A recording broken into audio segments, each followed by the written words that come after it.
Hi friends, welcome back to our channel. Saibaba గారి గురించి మీకు తెలియని కొన్ని ఇంట్రెస్టింగ్ ఫ్యాక్ట్స్ ఈరోజు చెబుతాను, వినేయండి.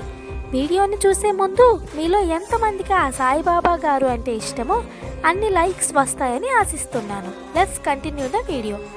సాయిబాబా గారు తన నిజ జీవితంలో ఎక్కువ కాలం షిరిడీలోనే ఒక పాత మసీదులో గడిపారు.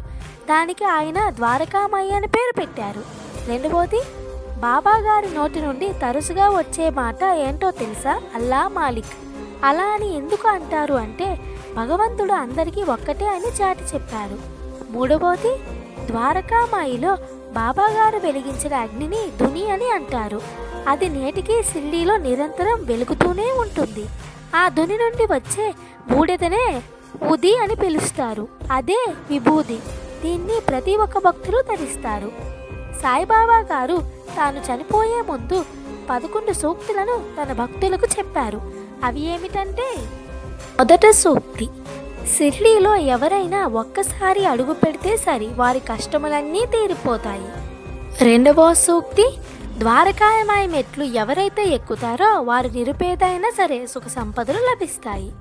మూడవది, నేను నా దేహాన్ని విడిచిన తరువాత కూడా నేను అప్రమత్తంగా ఉండి మిమ్మల్ని కాపాడుతాను అని చెప్పారు. నాలుగవది, నా సమాధి నుండే నేను నా భక్తులకు రక్షణ మరియు సమాధానాలు ఇస్తాను. ఐదవది, నా సమాధి నుండే నా మనుష్య శరీరం మీతో మాట్లాడుతుంది. ఆరవది, నన్ను ఆశ్రయించి నాకే శరణాగతి చేసిన వారిని రక్షించడం నా బాధ్యత. ఏడవ సూక్తి, ఎవరు నన్ను ఏ భావంతో చూస్తారో నేను వారికి అదే రూపంలో కనిపిస్తాను అని చెప్పారు. ఎనిమిదవది, మీ భారాలన్నీ నాపై వెయ్యండి, నేను వాటిని మోస్తాను అన్నారు. తొమ్మిదవది, నా సహాయాన్ని కానీ సలహాను కానీ కోరిన తక్షణమే మీకు అందుతుంది. పదవది, నా భక్తుల ఇంట లేమి అంటే కొరత అనే మాట వినిపించదు.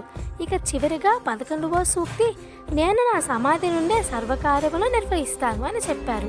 బాబా గారు తన దేహాన్ని చాలించే ముందు ఈ 11 సూక్తులను తమ భక్తులకు వివరించారు.